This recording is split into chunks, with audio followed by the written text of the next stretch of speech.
What is art therapy? Art therapy is the expression of feelings and emotions. It is the act of creating.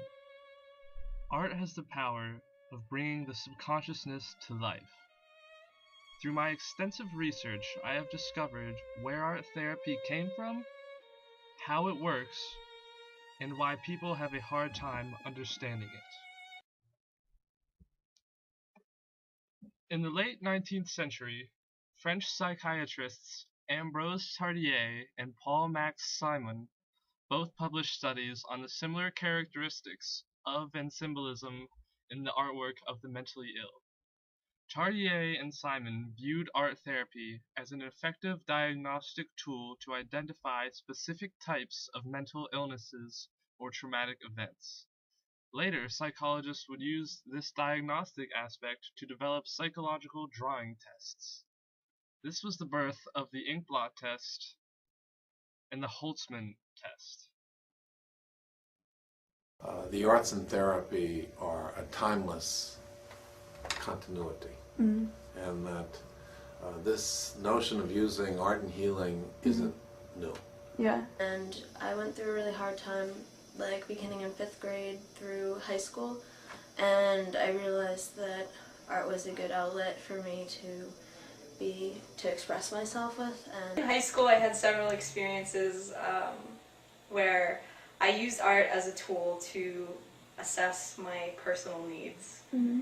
And I went through a lot of things in high school that really affected me in a lot of very emotional ways, and point blank, the art process definitely helped me throughout these experiences that I had. What are people's reactions when you say you're studying art therapy? They don't understand it. They think it comes from an outside source, and they think it comes from other people analyzing a patient or a client's artwork, or the therapist analyzing someone else's artwork, and that actually is totally opposite of the true philosophy and the true nature of art therapy, because when we apply our own analysis to other people's work, it just destroys it. So art therapy is basically the process of creating images about how you feel and what you're experiencing as a human being. I have found that a lot of people nowadays have trouble defining a difference between art therapy and art itself. When someone is practicing art therapy, they will be in a positive, low-stress environment where there's no real goal for the art, there's no deadline, there's no due date, and the art's not going to get graded like, say, in an art class that many people have been put into, and they've kind of associated art with a sort of stressful notion that if it's not right or if it's not done on time, they're going to get, like, it's wrong. And art therapy wants to throw all this out of the window because it's freedom and there's no rules when it comes to art therapy. And this is a major difference between art and art therapy, is that the main environment in which you are creating is very much crucial to whether it's art or art therapy. My method of painting is similar to that of how Henry Moore sculpted. When Henry Moore began a sculpture, he had no preset idea of what the finished result would look like. My method of painting, I use exactly the same process. I have no idea what the finished painting will actually look like.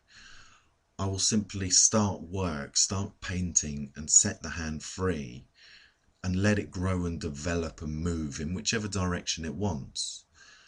I then just evolve this into a finished piece.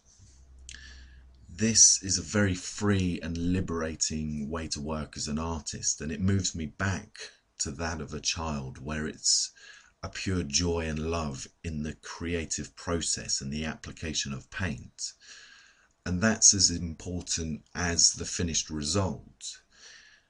The difficulty is, as an adult, maintaining this freedom within my work. And that's the biggest battle. I sincerely believe that everybody should give art therapy a try. Even if you have never been interested in art, it is something that's fun, it's stress relieving,